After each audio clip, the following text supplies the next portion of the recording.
എടാ കുത്തിരുന്ന് ശമ്പളം വാങ്ങാന്നാണോ നിന്റെ വിചാരം? എടാ തങ്കപ്പാ, അങ്ങോട്ട് കീറടാ. മനുഷ്യന് ശ്വാസം മുട്ടുന്നു, ഇത്തിരി വിശ്രമിക്കട്ടെ. നിനക്ക് വിശ്രമിക്കുന്നത് വല്ല ഊട്ടിയിലും വല്ലയിടത്തും പോടാ.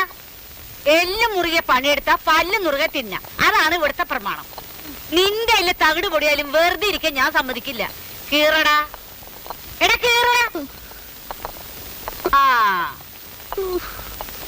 അത് കഴിഞ്ഞ് വെയില് പോണതിന് മുമ്പേ ഇത് മുഴുവൻ അലക്കിടണം. അതും ഞാൻ തന്നെ ചെയ്യണോ? പിന്നെ നിന്റെ മറ്റോണ്ടിരിക്കണ്ട ഇവിടെ. കണ്ടവളുടെ വിഴുപ്പലക്കാനാണോ ഈശ്വര നീ എന്നെ CID ആക്കിയത്? എടാ ദാസാ, എന്താ എന്താ എന്താ നീ പിറുപിറുക്കണേ? ഒന്നുമില്ലേ? എടാ നീ വെള്ളം നോക്കില്ലേ? അവനോട് വേറെ ജോലിയുണ്ട് എന്ന് പറഞ്ഞ അടുക്കള വെള്ളം ഞാൻ എന്ത് ചെയ്യും? തന്നെത്താൻ കോരിക്കൊള്ളണം. നീ കീറടാ.